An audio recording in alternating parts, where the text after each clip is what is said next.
All right, here we go. Marco. Sean, take two. You're gonna Three. laugh at me now. You're gonna laugh at me now. I'm gonna, since it's a take two, I'm gonna completely restart my thought process because it was actually in my mind before, and I actually mentioned it to Sterling before we started recording. The energy that Sterling has and the passion that Object First has for protecting data for businesses, off the charts, right? Some of the best energy and conversations I think we had during the conference. And so with that, Sterling, I'm thrilled to have you back on again. Such a pleasure to be here, and thank you for those kind words. We definitely had a blast the last time we chatted, and happy to be here again. Yeah, and just to make sense of all of this, we are catching up after RSA Conference. I was making a little bit of fun that it's that period of time for us that we go from one conference to the other. I got to remember which one are we talking about now, right? So this is about looking back. What I felt it was a fantastic event. Energy from you, Sterling, for sure, but energy all over RSAC Conference in San Francisco. It's only a few weeks ago. And I'm happy to have this little recap with you. So anything you walked away from that conference that kind of like gave you even extra energy, if it's even possible for you to have more energy? It actually can, but first of all, I just want to say I barely walked away, okay? My feet still hurt from standing all of those hours on the floor. This was our first time sponsoring this event, and the types of conversations truly did shock me. I mean, we all go to plenty of these shows, and we've been around for a while, and I was kind of on the back-to-back show thing as well. But the types of quality conversations about people who are coming over that are really worried about the state of their data when they back it up. How can they really tell that if they undergo an attack, that they can actually recover? And honestly, a big part of it that not too many people talk about are the premiums. If you're a company, it's yourself, to be able to insure your data and your company as a whole, some of these facets have to be around your data, the biggest one being immutability. So we were there to educate the audiences, and I was there to learn a ton about the state of our security today. So hopefully we can touch on a couple of those topics too. I think we should. Go for it. Well, I wanted to get you all's take on what you think the hottest topics of RSAC was. I will throw out my first nomination. I have two, basically. The first one, and it's the two letters that everybody already knows. It's AI. But hear me out. It's agentic AI.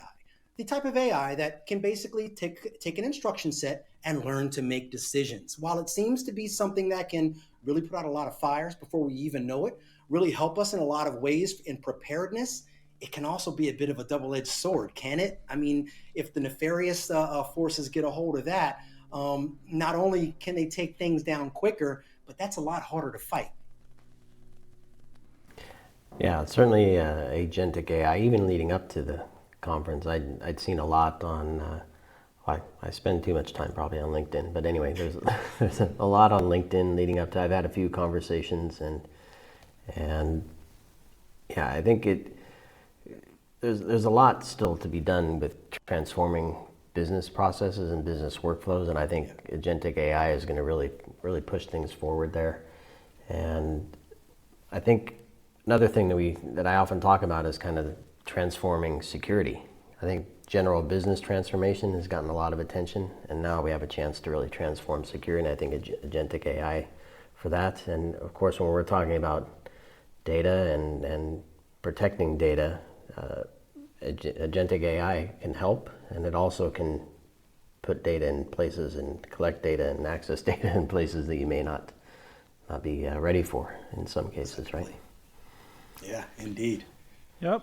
I think overall, and to connect with this, and I'm going to throw it back at you, Sterling, it's this proactive mentality that the industry is really trying to push, right? Instead of the scare, the fear factor, we are at the point that we know bad things can happen, and we need to do everything we can to be prepared for it. And I think that is at the core of what you guys do for sure. And did you get that pulse as well? Like people coming and be like, yeah, I know I need to do something about it before it happens. Yeah, and I believe I even mentioned this a little bit when we were talking on our pre-call, but just what I suspected and what I saw the year before has now advanced. And I think even one of the themes of RSAC was many voices, one community type of thing, where we're taking a lot of these they're sort of edge solutions or point solutions and really bringing some sort of cohesiveness to it. Our part of it, immutable data that sits on a zero access appliance, is one part of a larger picture. You still need to have the same set of circumstances when you back your data up. You need to make sure it's encrypted. You need to make sure you have several copies of it. But when that last line of defense is what you need, that's what Object First does. We play a very crucial part, but just a singular part of an overall security picture for sure. So I have to ask. I mean, certainly a memorable word for me. That's not a word. It's an acronym. UTB. I don't know how many times we said it, but it stuck in my mind. I'm wondering what kind of feedback you got from people hearing that word, and then more importantly, the spell out of the acronym and what it means to them for their business. I mean, as far as an acronym, it's pretty snazzy because it's literally a dead giveaway. Like, literally, what do we do? What do we stand for? UTB is out of the box immutability. I'm not sure if you guys have one yet. And if not, we're going to take care of this right after. So the next time we jump on, you have this. But we also have a mascot. It's a cute little fluffy but secure and very powerful mascot who's named UTB. Nice. And if you guys don't have one, we need to make sure that you all have your very own oopies to make sure that your data stays safe too. But it's a great name. We love to have fun with it, and it certainly is memorable. A lot of people came up inquiring, number one, about the mascot, but also inquiring about why we chose the name Oopie. And it really gives us an opportunity to explain not just about the immutability, but the importance of segmenting the data. Remember, if a bad guy comes in and steals the credentials of your top account, your most powerful account, they can pretty much do anything they want in the architecture. We make sure that if and when that happens, they still can't do anything to change the data. That's the power of UTB. And did you? I'm not looking for any specifics, but throwing anybody under the bus. But in general conversations, did you find people kind of thinking, okay, we're not, we know what the best practices are, we know where we should be taking precautionary steps with our data protection programs, yet we haven't reached that? Is there a common theme there that you found? Absolutely. I think if you even take a step back in our industry, when you talk about zero trust and the processes around zero trust, it's a path. It's really difficult for people to get all the way through that framework model. And going back to the best practices of securing your data, we see that same thing as well. But some of the things that are really gating those people from that, are keeping them from getting to that data backup nirvana, are not just the technical pieces. It's also the budget. It's also being able to afford the literal hardware that you then need so that you can continue to afford insurance. Remember, insurance rates skyrocket if you're not able to prove certain things, like your data is encrypted, in flight, and like that it lands on immutable storage. So we actually did answer that with a consumption service that allows our customers to go out and just pay for just what they use, just specifically amount they use per month. Very amenable terms. It makes the monthly payment pretty much set in stone. But in wrapping back around to your question, I talked to several partners where they knew that their customers needed this type of equipment, of data, or security around their data, to be able to stay in line with certain guidances that they had to, but they weren't able to afford it. They just couldn't. They just didn't have the budget for that. In the same way, this partner was also in the business of building particular boxes that are hardened repositories for these types of clients. And this is even a better deal, they were telling me, than what they could offer them building it on a per box basis. So when we talk about immutability is for everyone, that's really what we mean. Whether it's CapEx and you want to buy a box outright, or whether you are a rapidly growing company and you're growing by leaps and bounds, or maybe you're a cloud first company and you just need to land your data somewhere safe, we can offer you that as well. I'm going to go back to because I think it's brilliant the fact that you decided to call it like that. There is already a story, but I'm a Star Wars fan, and I know we talked about that the first time it came out. It's R2D2. It's just like and I'm going to refer to one of the conversation that we had there, and it's about how people in general are still very much scared about cybersecurity. When you bring out cybersecurity, it's like, do we need to talk about that? That's right.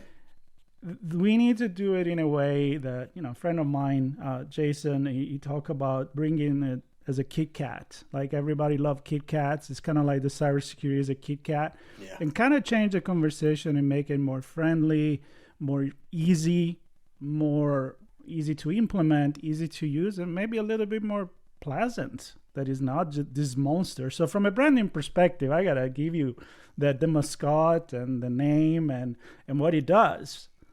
Because you can call it with a cute name, but if then it's complicated, then it doesn't make sense anymore. It kind of doesn't make sense, does it? No, thank you so much for that feedback. And you really are helping us touch on another point here, which is the reason why we were created is to bring the highest level of security to those backup admins that may not be security experts. And a lot of them really don't know where to start.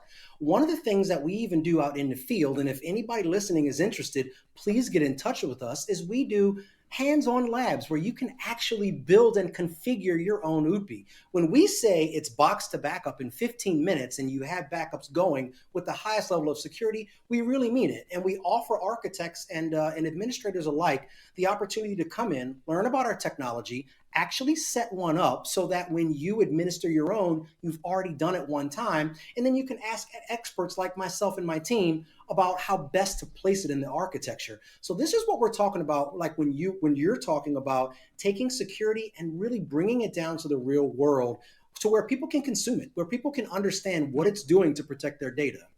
Yeah. And I think overall, this is the message that we try to bring to conferences where we get together, the community, make it a little easier for everybody. I'm not going to say it's going to be easy, but maybe easier. It's where we want to get. And I'm gonna make one more point before you close, because I'm gonna encourage everybody to listen to our. What's that? One more question. It's actually a statement, because no more questions for me. It's a statement because setting it up can be difficult, not when you're working with Sterling and his team. It's the other side of the coin. Also has to be easy, and you have to know that you can trust that you can recover quickly and accurately with integrity. And so we touched on that in our on locations. I'm not gonna repeat that whole conversation, but I want folks to go listen to that one, because to me that's a key point as well. So 15 minutes to get it up and running, but you also have to trust that you're gonna be able to recover on the other side if something bad happens. So well said, Sean. Absolutely. And wherever people are viewing or listening to this, right next to it, we're going to actually leave that conversation that we had on location with you on those comfy chairs over there. And I hope we're going to keep learning in the future about what Object First is doing. I think it's doing something amazing, and we're going to keep going around on conferences, and I'm sure before or later we're going to run into each other again, and we're going to keep having this fantastic conversation. Yes. I really hope so. We'll be back out on the road as well. I'm sure we'll cross paths again soon. We have some pretty exciting announcements coming out the later half of this year, so I'd love to be back on and spend some more time with you all then. Looking forward to You're very welcome, Sterling.